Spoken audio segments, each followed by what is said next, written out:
you, Neil. Welcome to a virtual meeting of the North Applications Planning Committee of the London Borough of Hillingdon. This is a virtual meeting which is also being broadcast simultaneously on the Council's YouTube channel, Hillingdon, London. I am Councillor Lavery, the Chairman of the North Planning Committee and the Chairman of tonight's meeting. I know you're all familiar with online housekeeping, where I would remind you, please make sure your mobiles are turned to silent.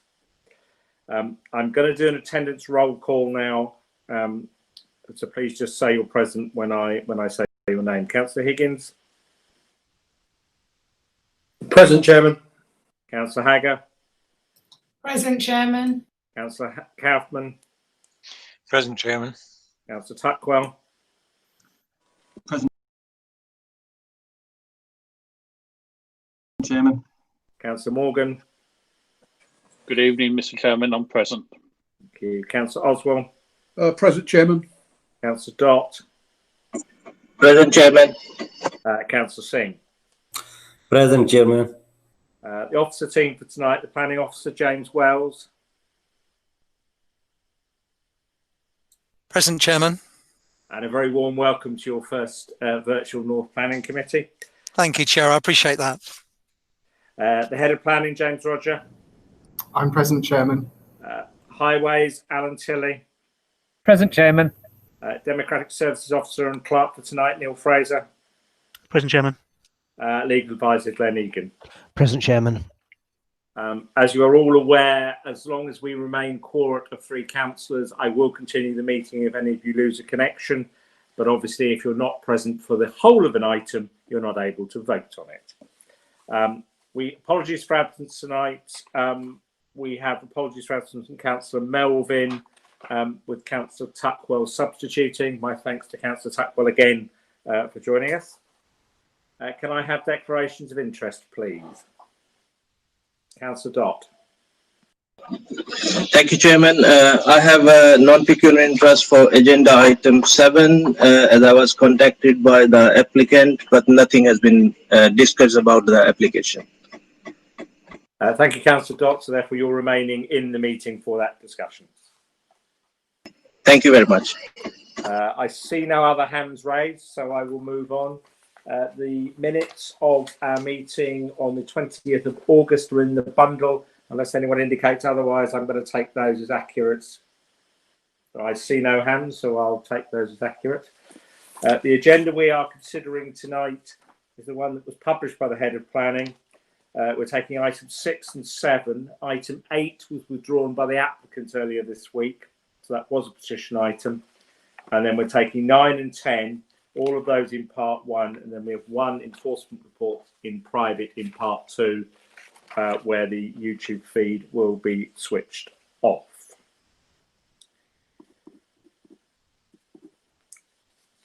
That is all the preliminaries. I'm going to move straight to the first of the 2 petition items for tonight, which is item 6, land to the rear of 18 Moore Park Road, Northwood. James, when you're ready, if you could present for us, please. Thank you, Chair.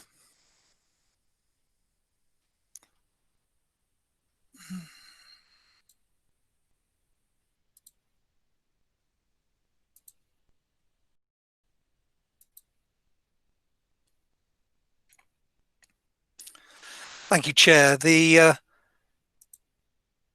is item 6 on the agenda. Thank you, Chair. The application site is located on the eastern side of Grove Road. I'll click down to the most helpful location plan, and comprises part of the rear garden of 18 Moore Park Road. The application seeks permission for the erection of a detached 5-bed dwelling with parking, amenity space, and a crossover to Grove Road. The following slides show the proposed site plan, the various floor plans,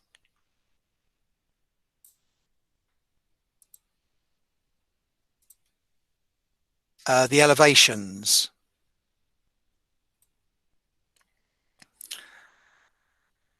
And the following slides show a photograph, an aerial photograph or a bird's eye view of the site, and then the existing dwelling towards the rear, the frontage onto Grove Road, a wider view of the site, and then this is effectively a view of the site frontage itself. I'll go back to slide 11 if I may, showing the proposed elevations. Relevant planning history, there was an application for the erection of a pair of semi-detached dwellings which was refused in January 2020. With regards to consultations, as set out in the report, 7 written representations and a petition with 34 signatories have been received objecting to the proposal for the reasons summarised in the consultation section, including backland development and being out of character with the surrounding area. The petitioner has made a recent written submission in objection, which I understand Neil Fraser will read out. Yes, thank you, James. I'll read it when you finish your presentation. Okay, thank you, Neil. With regards to the principle of development, as members are aware, policy DMH6, Garden and Backland Development of the Local Plan Part 2, advises there is a presumption against the loss of gardens due to the need to maintain local character, amenity space and biodiversity. However, in exceptional cases, a limited scale of backland development may be acceptable. Having said that, the loss of the residential garden and the impact of the proposed dwelling on the immediate locality is considered to be detrimental to the character and appearance of the surrounding street scene. Infilling the gap, which provides an important break, would appear out of character with the pattern, scale and form of development within the surrounding area. The proposal is therefore considered to be unacceptable in principle. In addition, it fails to make adequate provision for the retention and long-term protection of off-site trees. And on that basis, the application is therefore recommended for refusal for the reasons in the report. I'm happy to take questions. Thank you, Chair. Thank you, James. Neil, could you just unshare the presentation? Thank you. Neil, can you now read out the petitioner's statement, please? Yes, thank you, Chairman. This is a submission made on behalf of the many residents of Grove Road and Moor Park Road who have signed a petition against this harmful planning application. This is the second planning application to be made on this piece of land in the last 2 years. The first application was for the building of 2 semi-detached properties designed to look like one property, which was heard by this committee in January 2020. Planning permission was refused. The second application is for a 5-bedroom dwelling, which could either be made into a 6 or 7-bedroom house by use of the games room shown in the plans as additional bedrooms. First and foremost, the proposed development is once again to be erected in the rear garden of 18 Moor Park Road and therefore does not satisfy the requirements of your development management policies set out in the Hillingdon Local Plan Part 2, particularly the policy under the heading Garden and Backland Development. Your policy states that, in general, the Council will not accept proposals for developments on garden land, but proposals for development of backland sites in other uses will be considered subject to the criteria in policy DMH6.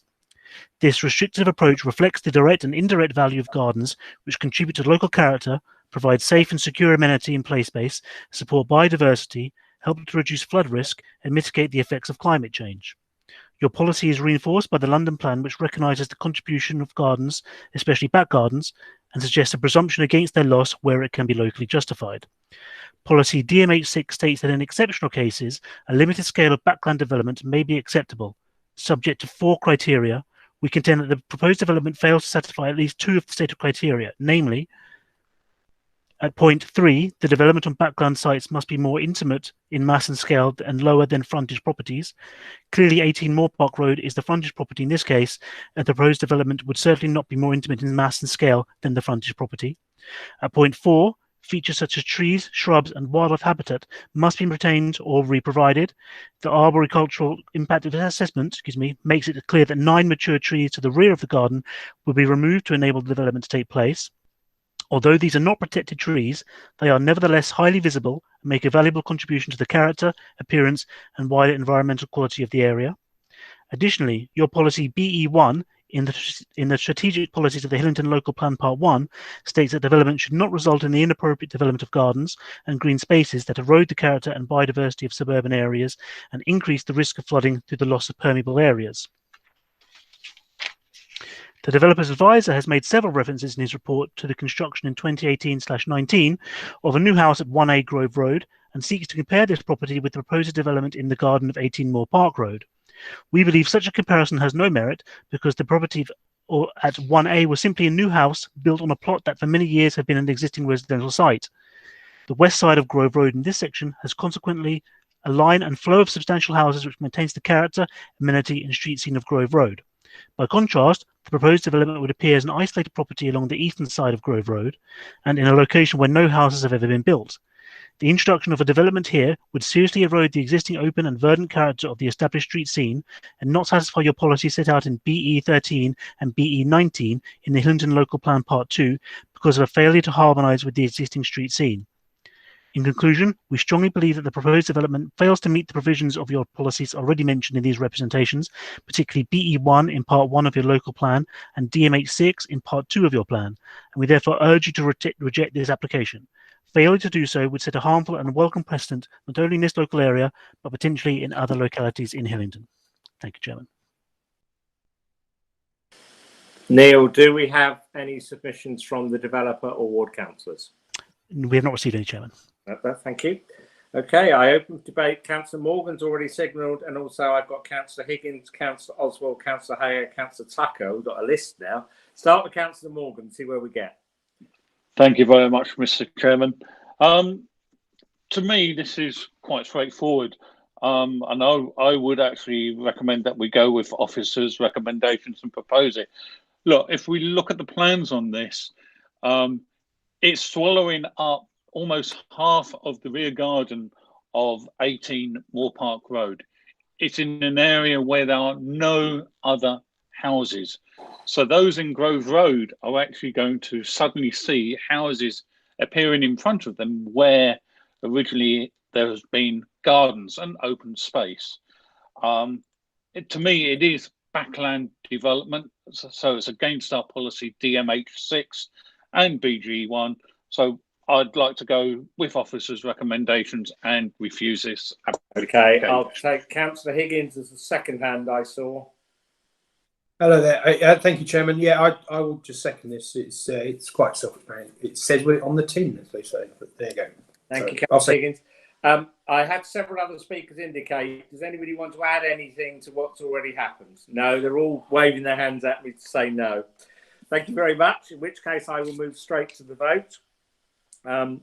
Councillor Higgins seconded, so therefore we're voting for officer recommendations, which is to refuse the proposal. Okay, Councillor Hagger. For, Chair. Councillor Kaufman. For, Chairman. Councillor Tuckwell. For, Mr. Chairman. Councillor Morgan proposed. Councillor Oswald. Sorry, Chairman. Yeah, for, Chairman. Councillor Dott. For, Chairman. Councillor Singh. For, Chairman. That's 8 votes for to refuse this application. Do you agree, Neil? Agreed, Chairman. Okay, I'll now move to item 7, which is land the side of 17 Woodside Road, Northwood. James, when you're ready, please. Thank you, Chair.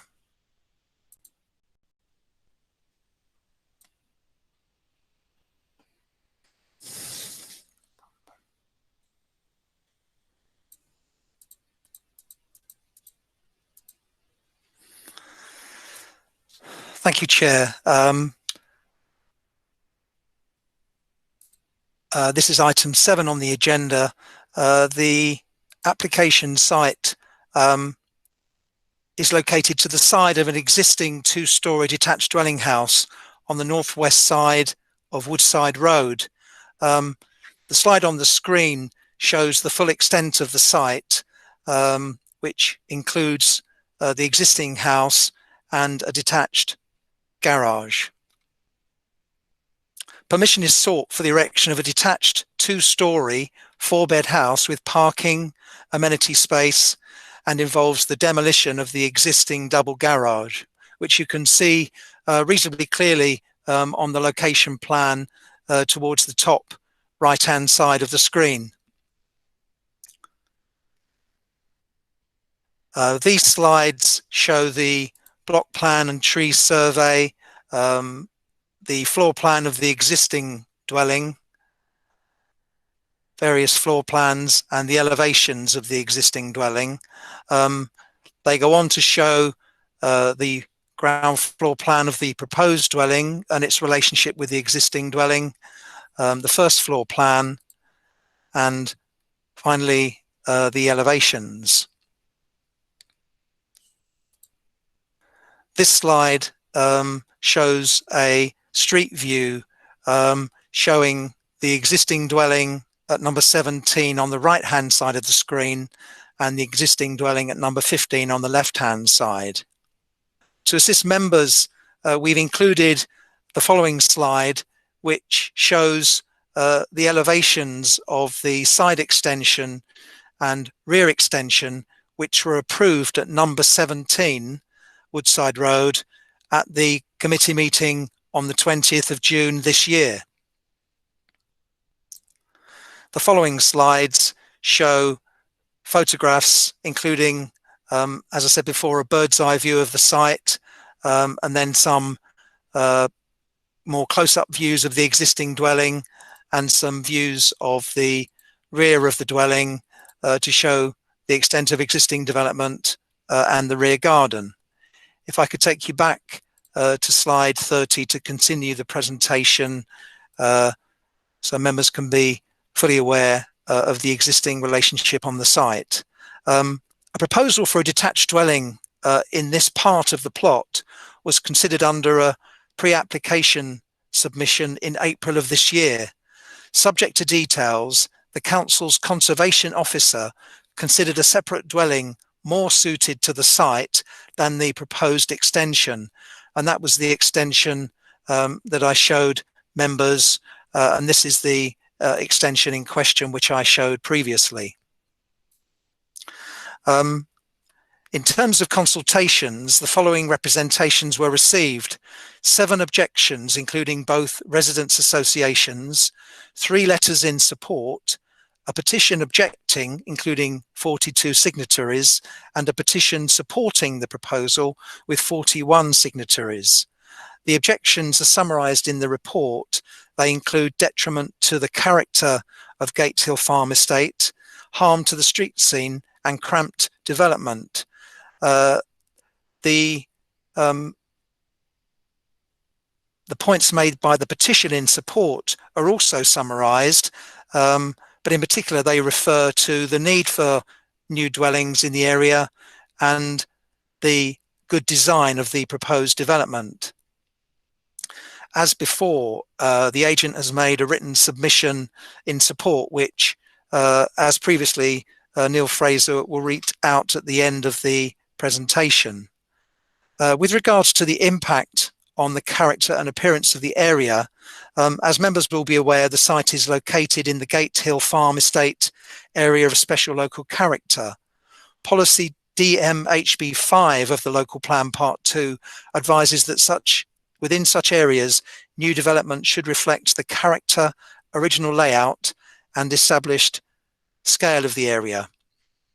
Policy DMHB6 of the Local Plan Part 2 adds that within the Gatehill Farm Estate, new houses should be constructed on plots of a similar average width to surrounding development, should retain a minimum 1.5 gap to side boundaries, and preserve mature trees.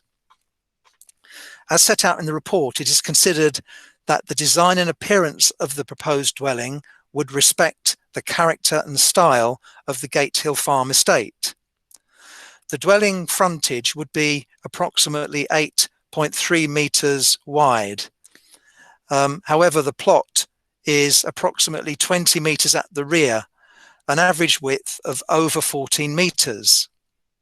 The materials to be used in the construction are conditioned to ensure they are of, or they will be of, high quality. And as previously stated, the Conservation Officer confirms that the proposal would set a good design precedent within this area of special local character. In conclusion, it would not result in an unneighbourly form of development and would provide a satisfactory living environment for future occupiers. Therefore, the application is recommended for approval, subject to the conditions set out in the report, amended as shown on the amendment sheet, and an additional landscaping condition also as shown on the amendment sheet. I'm happy to take questions. Thank you, Chair. Thank you, James. Neil, you've got a petition against to start with, so if I can have that first, please. Yes, thank you, Chairman. I actually have a couple of slides to share on behalf of the petitioners. Have you? I thought you might. So I'm just going to share that now. Bear with me. True start.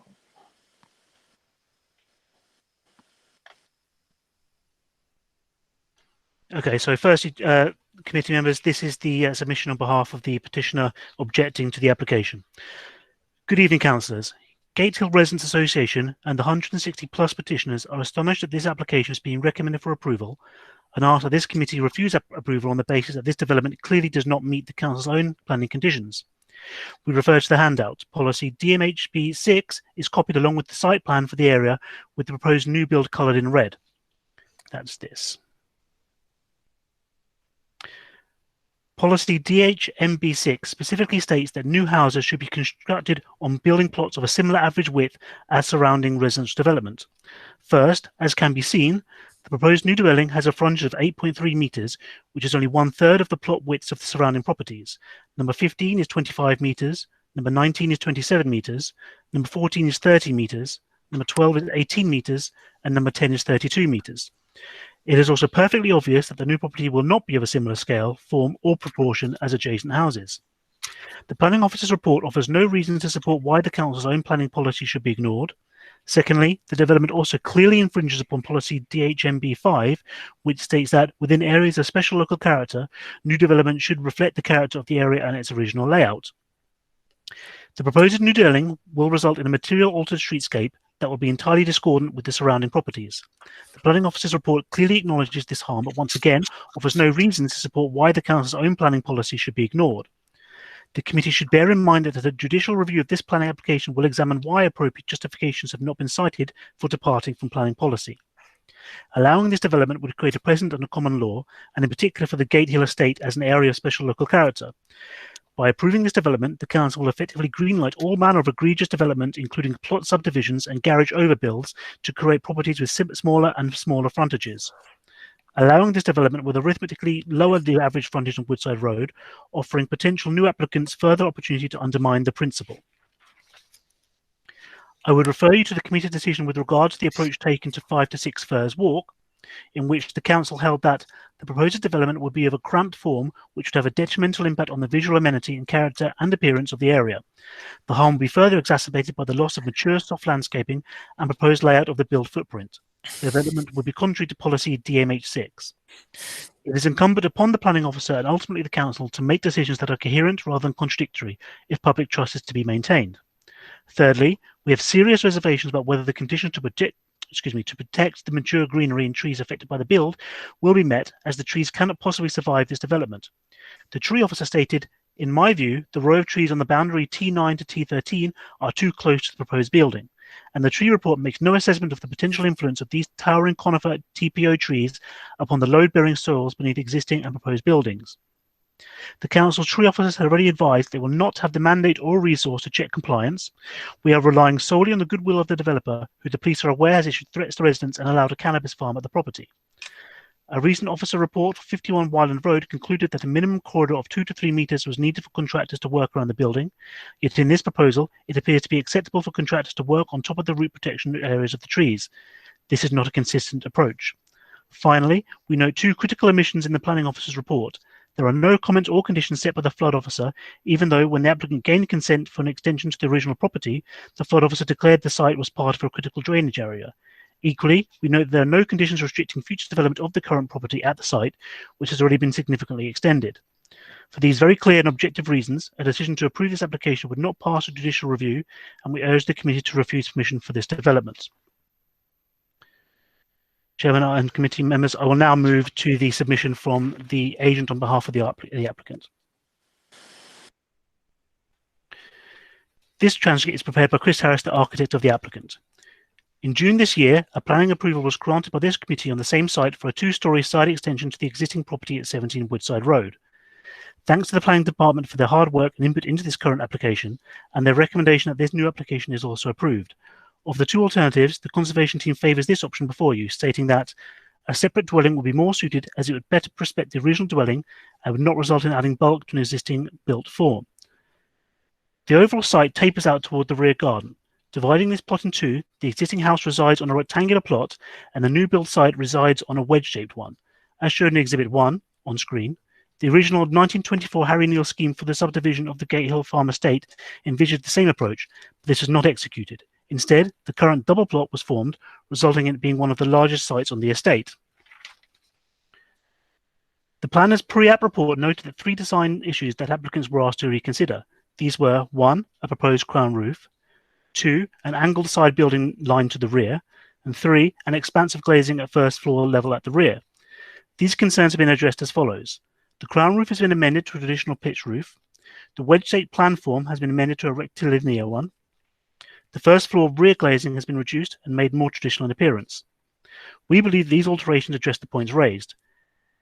Being in an area of special local character, the applicants are very conscious that any development needs to be sensitively handled, scale appropriate, complementary to the street scene, and built with high quality materials. As indicated in Exhibit 2, the design is traditional in appearance, with a gable to hip roof feature on the front facade. It has herringbone brickwork featuring panels inserted in projecting window bays and plain clay tiles on the roof with matching bonnet hip tiles. These materials are complementary to the 2 existing houses to the immediate left and right. This approach has been acknowledged by the Conservation Officer as showing respect to the character and style of the Gatehill estate, as it would include traditional features of an arts and craft influence. In terms of the street scene, Exhibit 3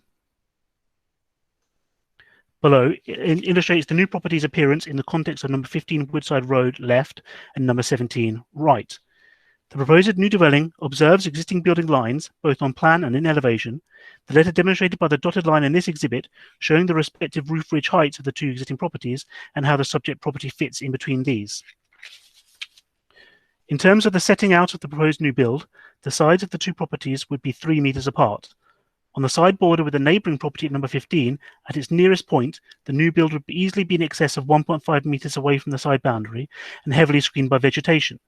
The drawings submitted also demonstrate that there is no breach of the 45-degree rule, either at the front of the site or at the rear. Should it be claimed that this application represents a garden grab, we would respectfully point out that the proposed development would be built largely on brownfield land that is currently occupied by the double garage, together with redundant paths and hard landscaping beyond that would all be demolished. In terms of tree protection, an extensive arboricultural report was submitted with this application, and the Council's landscape officer has been consulted. He confirmed no adverse concerns to what is proposed, and the applicants have already agreed to a condition that would require a soft landscape proposal to be submitted should approval be granted. In closing, we have demonstrated adherence to policy DMHP6. The neighbour at number 15 has written a letter in support of this application. 2 previous new build schemes have recently been approved on the Gatehill estate, and the design and access statement explains why these are relevant precedents in the context of the current application. Councillors should be aware that the applicants offered to meet a representative of the GRA to discuss this proposal, and unfortunately this offer was declined. And finally, committee members, we have a statement from Ward Councillor Jonathan Bianco, which I'll now read.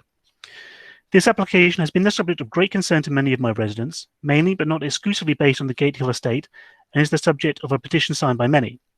I know that the residents have made numerous and detailed objections to this proposal, so without repeating exactly what they have said, and will no doubt say through their petition, I am writing to make it known to the committee that I fully support their objections, and like them, I am concerned and surprised that the officers have recommended this for approval. This application seems to fly in the face of many of the policies that we have developed to keep areas like the Gatehill special, not least of which is to avoid cramming in new houses on park plots and potentially creating new precedents which others may then seek to take advantage of elsewhere. Had I been able to address the committee directly, I would have asked you all to listen to the petition's arguments and have supported their wish to see it refused. Kind regards, Councillor Jonathan Bianco. Neil, thank you for that lot. I'll just leave you unshare your screen. We've still got, thank you. Right, I've got Councillor Morgan, followed by Councillor Higgins, followed by Councillor Tuckwell, and then Councillor Kaufman. So we'll see where that gets us. Councillor Morgan, do you want to start? Thank you very much, Mr. Chairman. I'm sorry, I totally disagree with the officer's recommendations on this. If you actually look at the size of the buildings that's been proposed, it is half the size of the houses that are in and around that particular area of Woodside Road. And you know, it does seem to be changing the character of the area. You're then looking at, is this an infringement of DMH6, our backland development? You know, we've just refused one because of backland development. And again, are we actually looking at this in the same light? It does seem to be rather cramped. It's been shoehorned into that little hole.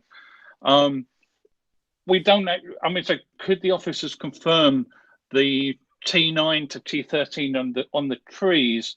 You know, it does look like the building is literally on top of the roots there, so I can't actually see those trees and shrubs surviving.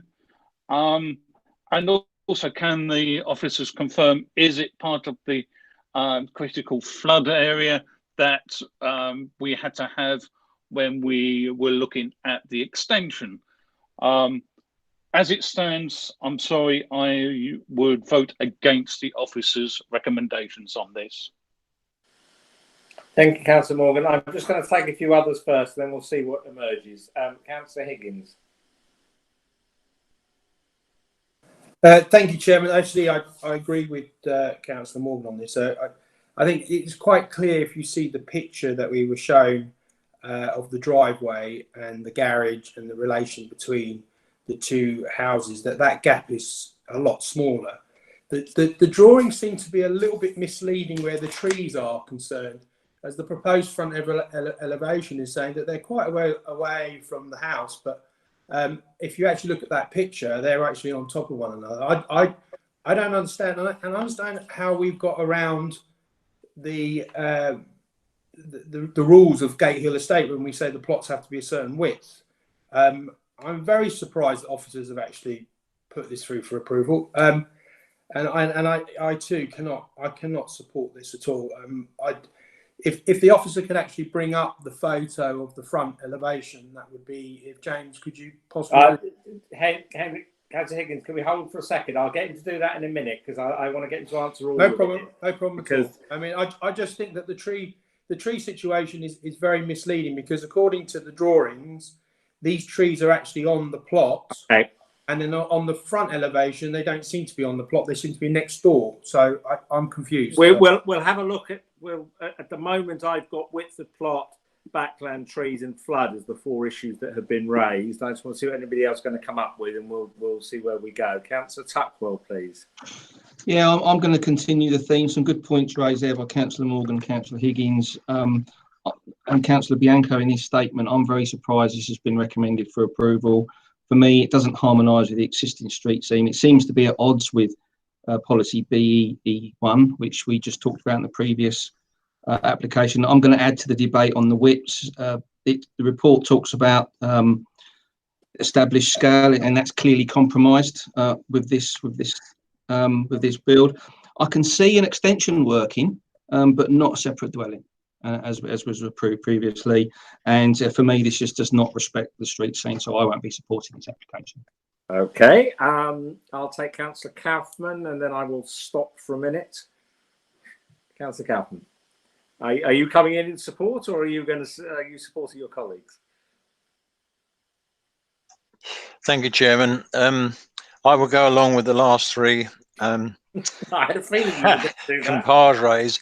I mean, my concern is the trees, and actually, if you look at the tree officer's report, they're not even going to go back and check whether these trees are okay.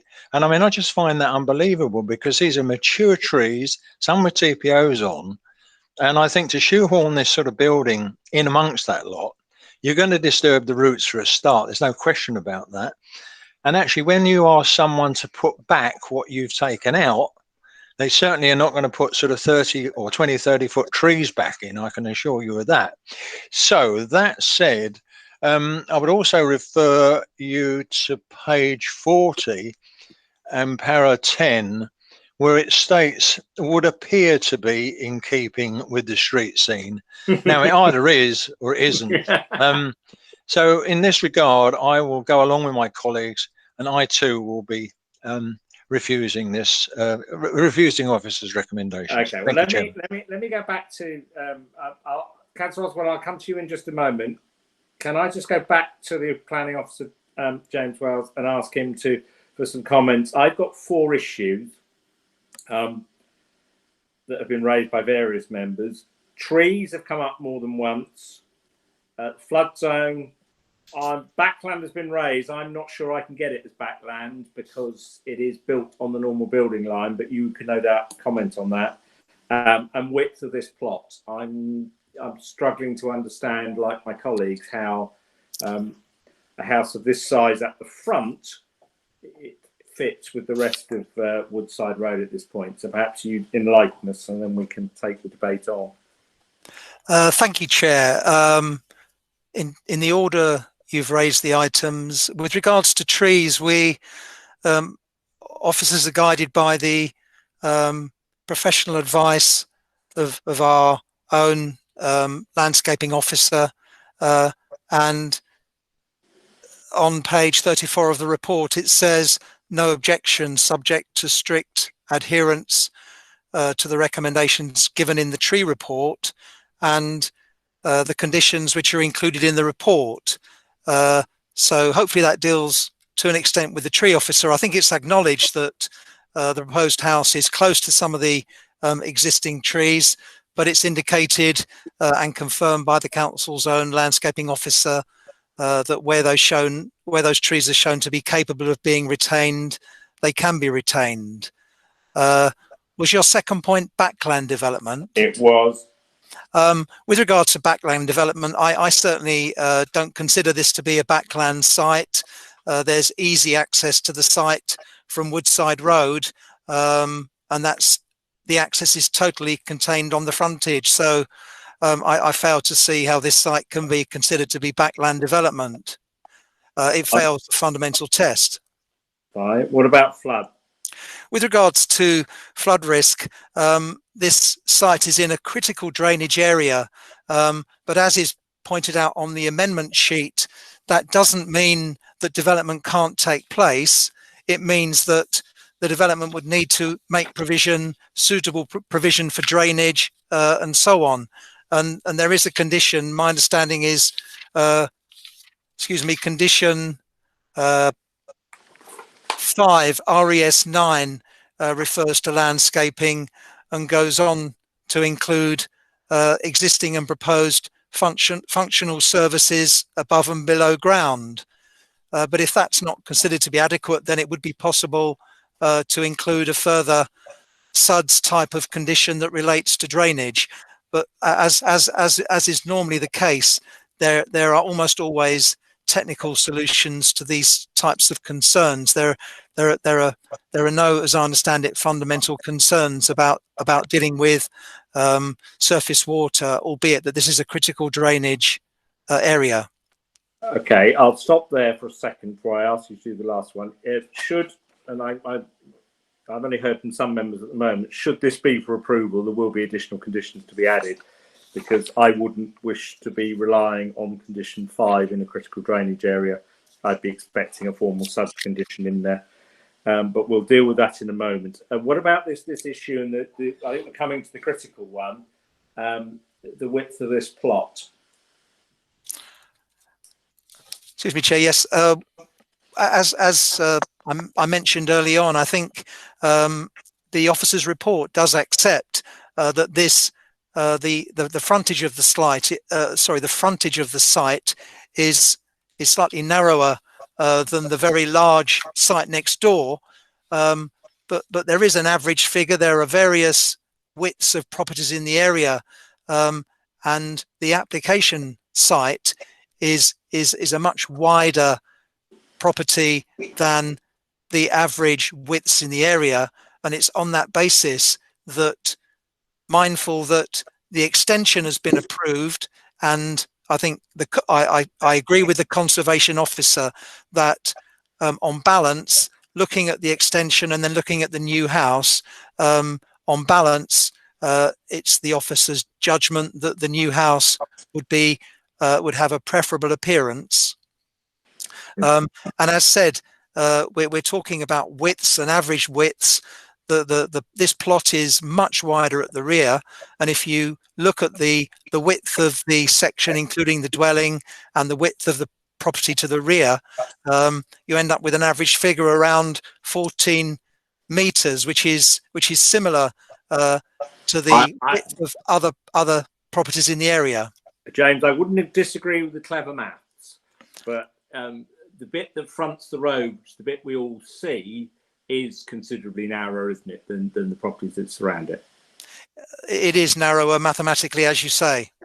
Okay, thank you. Right, now I've got a number of councillors indicating, but I haven't taken Councillor Oswald, so I will take him next before I bring people back in, and then I think I may need to go to James Roger. Oh, and sorry, I had Councillor Hagan would also flagged me earlier, so that's. Can I take two who haven't spoken? Councillor Oswald, please. Yeah, thank you very much, Chairman. Yeah, I think most of it's been said, really. I don't agree with the backland garden grab. I don't think it is, but I agree with most of everything else. Chairman, quite frankly, I think this is out of character in the street scene.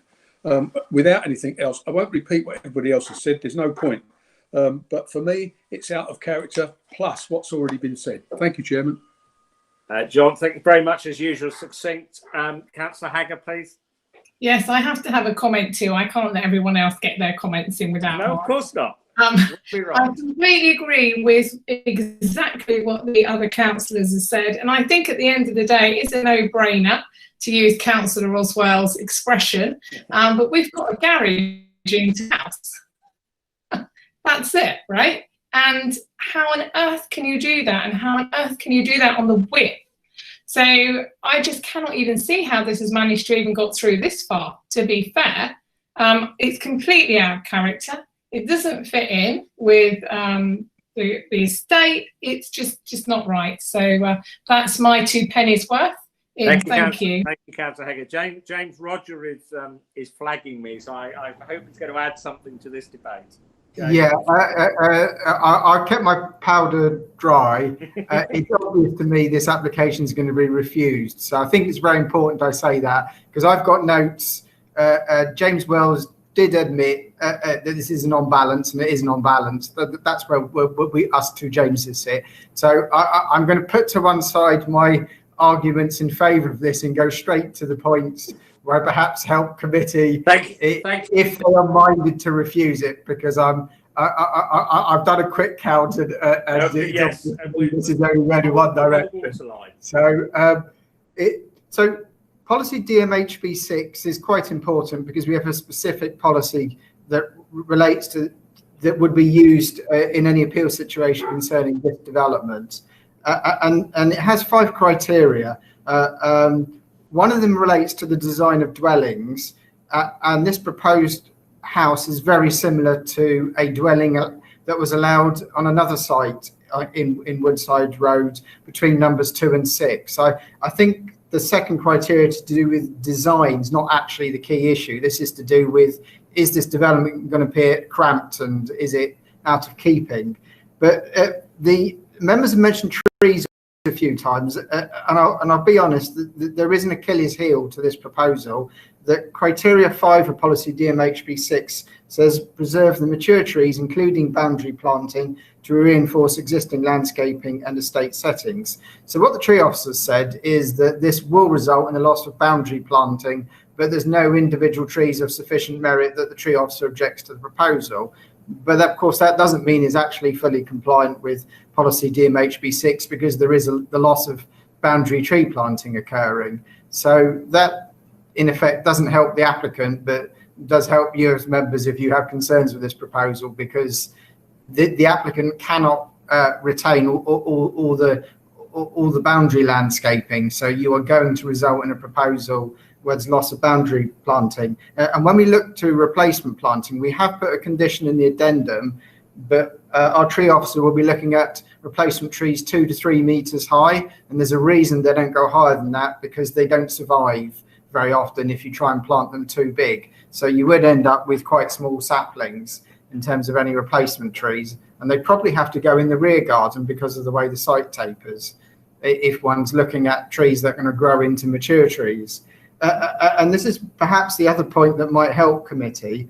So when the inspector looked at the plot between numbers 2 and 6, the inspector had to consider this criteria about similar average width. And what's happened on this particular application is everybody's throwing in measurements, I think, that help their particular case. But so if we put that to one side, there's an interesting comment the inspector says, when the inspector effectively tries to also put to one side that criteria. And the inspector says, however, I consider the shape of the plot needs to be taken into account.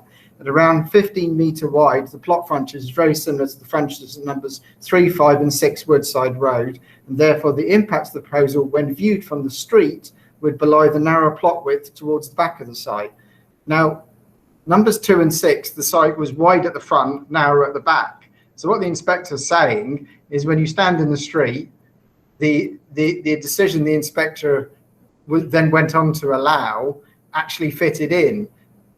Another Achilles heel to this development is that it tapers to the front, and when you look at actually the plot width at the very front where it meets the pavement is narrower than anything else in the street scene.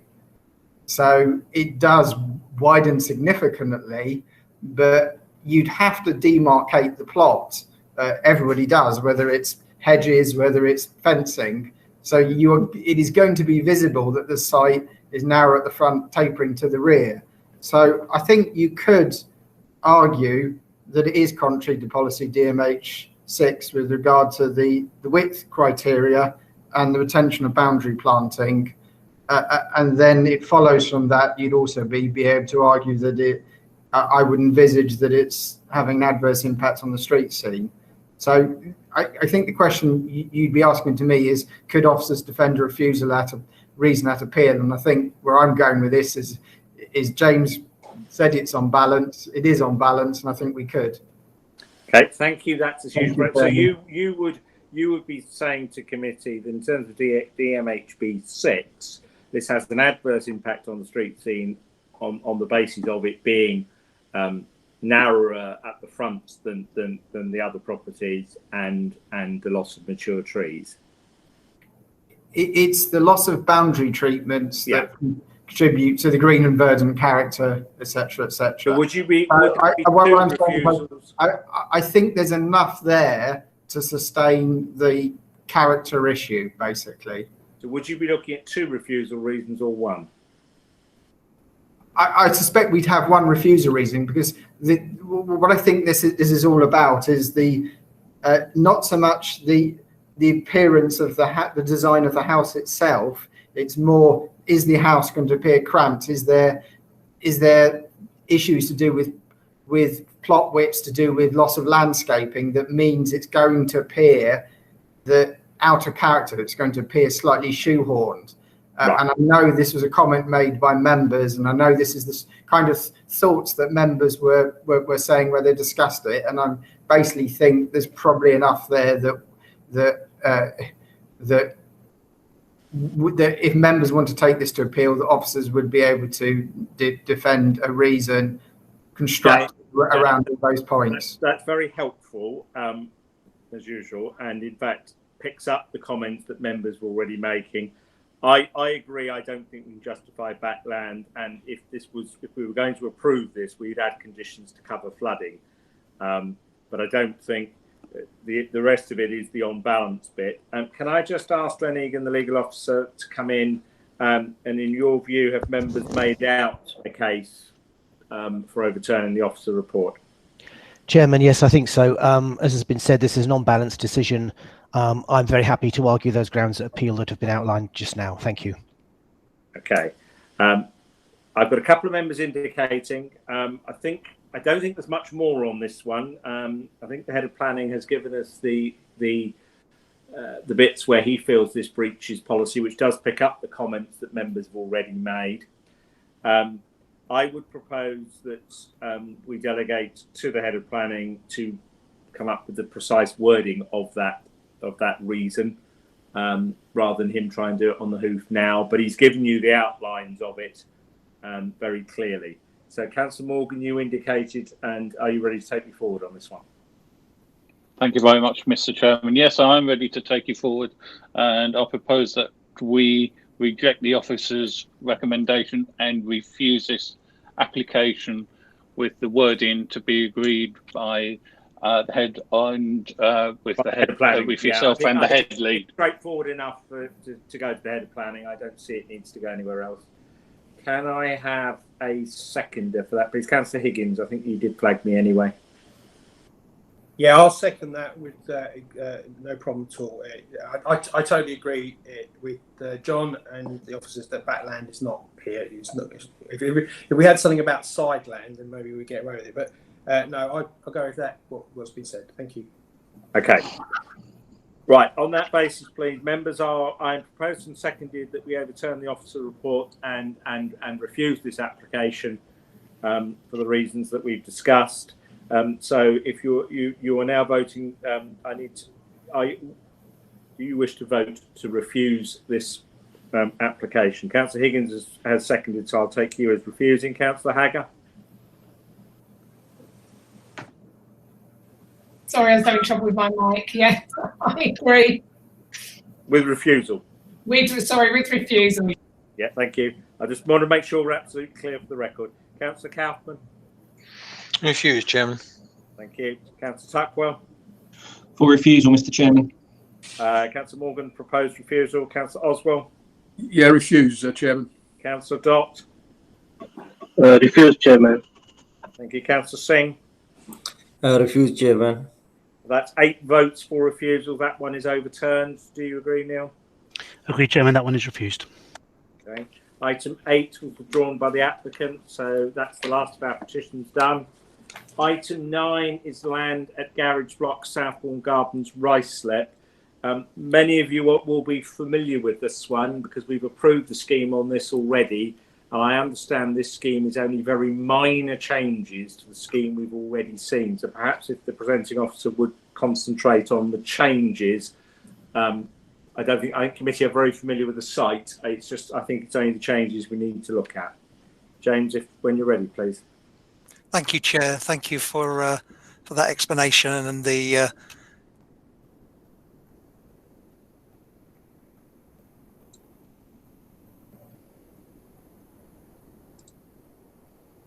apologies, Chair. There was an error in showing the screen. I'll try and catch up.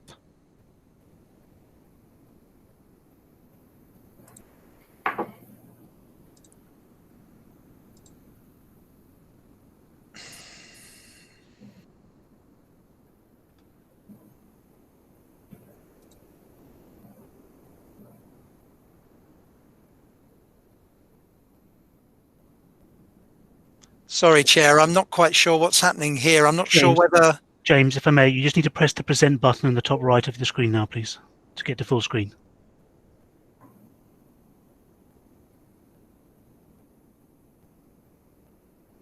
Sorry, my present's at the bottom right, Neil? No, the one we can all see is top right there, next to the yellow share button. There's a button that says present.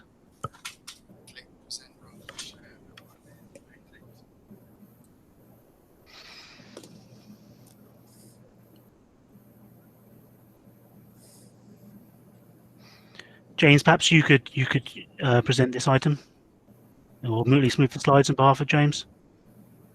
That's the other James.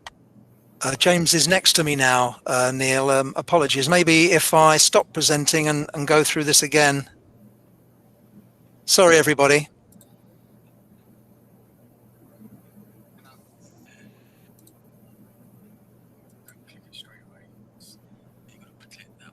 Oh, thank you, James. Apologies, everybody, for the delay. James Roger was with me, and the benefit of his experience, the presentation is back with us. I'll quickly run down to, it's a fair way down, I'm afraid, so please bear with me, councillors.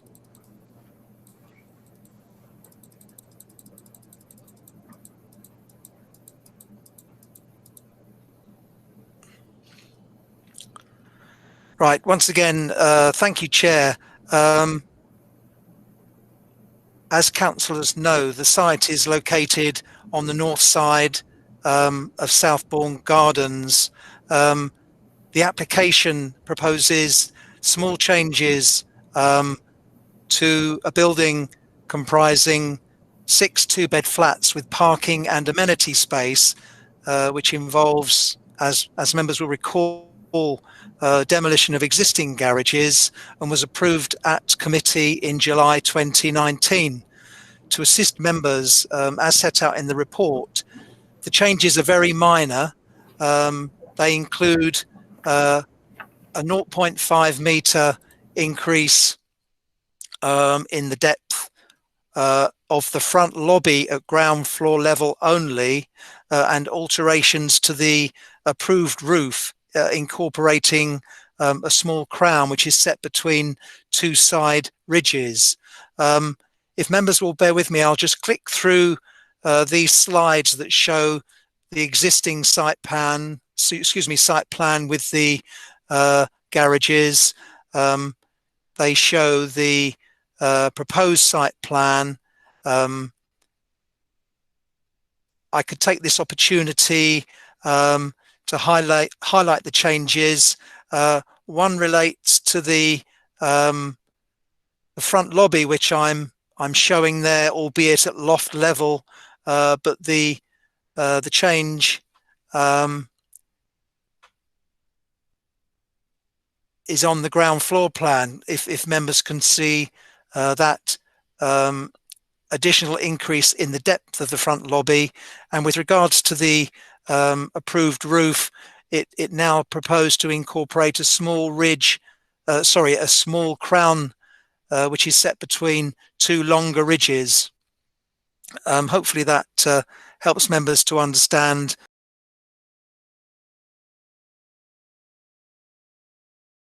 the extent of the changes. Is that satisfactory in terms of the changes? Yeah, Chair? I think so, James. Yeah, I think that gives us what we need for that. If I can take Councillor Higgins and then Councillor Tuckwell.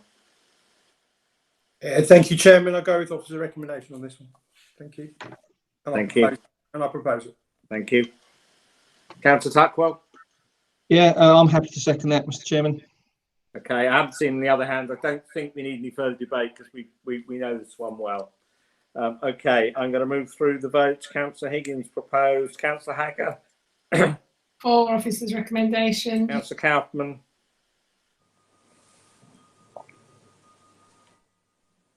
Councillor Kaufman.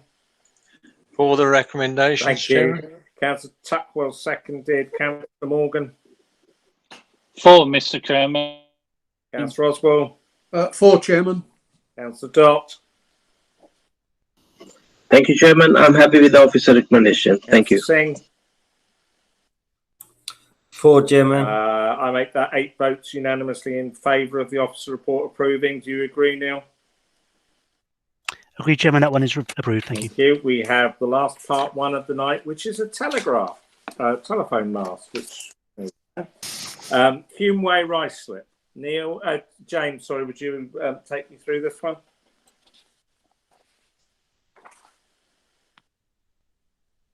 Thank you, Chair. Fourth time lucky, I'm hopeful. Just have to click through quite a few slides and photographs to get us down to the relevant section, item 10.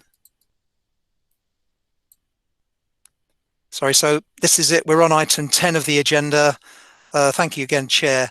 The proposed application site is located on the north side of Hume Way, south of numbers 1 to 2 Hale End Close, on a narrow grass verge between the pedestrian footpath and highway. This application seeks prior approval for a telecommunications installation under Schedule 2, Part 16 of the Town and Country Planning General Permitted Development Order 2015 as amended. This proposal is for the installation of a 20-metre monopole with cabinet at base, 12 antenna apertures, 7 equipment cabinets and ancillary works. The following slides show the location plan, the site plan. Apologies, these aren't very clear.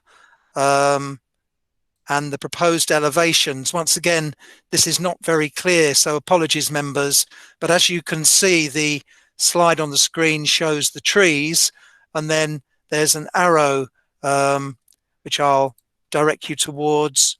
There's an arrow here which shows the extent of the monopole, which is 20 metres, as I've said. 9 objections have been received in connection with this application. They're summarised in the consultation section of the report, but they include the concerns about the location and excessive size of the proposed mast and cabinets and their detrimental impact on amenity, character and appearance. As members are aware, Policy DMHB 21 of the Local Plan Part 2 states that telecommunications development will only be permitted inter alia where it's sited and designed to minimise its visual impact and it does not have a detrimental impact on the visual amenity, character or appearance of a building, if that's the case, or the local area. As set out in the report, this proposal is considered to be an obtrusive form of development which would add visual clutter to the street scene. It would not harmonise with the character of the area and would be detrimental to visual amenities and therefore contrary to the provisions of the local plan, in particular policy DMHB 21, and it's therefore recommended for refusal. I'm happy to take any questions. Thank you, Chair. Thank you, James. If you can just switch the presentation back to me. I've had, well, I've got about 5 members indicating at the moment, but the first 2 that I have was Councillor Oswald and Councillor Hagger, and that may do this one, but let's just see. Councillor Oswald. Yes, thank you very much, Chairman. Yeah, I think that we're going to get some more of these. I think it's probably because of this 5G stuff that's coming on stream, and I think we need to. I'm not trying to teach Granny to suck eggs, but we need to keep our eye on these because they're massive. I mean, this was way up in the air, and we've already refused one. I'm pretty sure at the last planning meeting that was in incongruous place, and it certainly is with this one. And well, I don't know, 7 equipment cabinets. What's this going to look like? I'm not keen on this. I'll move the officer's recommendation, Chairman, because I think it's absolutely right to refuse it. Thank you, Councillor Hagger. Yes, thank you, Chair. I mean, I second that too. Not only that, it's right by the school. It's in a built-up residential area. It's just not appropriate at all, completely. So I second that. Okay, a number of other members have indicated. Does anybody either want to disagree with what's already been said or add anything to it? I'm taking not. No, all hands have now gone quiet. Right, in that case, I shall move to a vote. Councillor Higgins? Agree with officer's recommendation. Thank you. Councillor Hager, seconded. Councillor Kaufman? Approve officer's recommendations, Chairman. Councillor Buckwell? For officer's recommendation. Thank you, Councillor. Councillor Morgan? For Mr. Chairman. Right. Councillor Oswald proposed. Councillor Dott? For officer recommendation, Chairman. Thank you. Councillor Singh? For officer recommendation, Chair, That is 8 votes in favour of the officer recommendation to refuse. Do you concur, Neil? I do, Chairman. That one is refused. Right. We are now at the end of part 1. Can I please ask Democratic Services to confirm the recording and live stream is off? And can I remind councillors and officers, please, that can you just indicate by waving at me that all home listening devices, for example, Alexa, are turned off and that you are in a private room? Can I have fingers, hands up, indicators? Yes, yes, yes, yes, yes. Thank you very much. Chairman, if I just ask members to remain muted while I cut the feed. Thank you. Thank you, Neil. You confirm when that's done for me.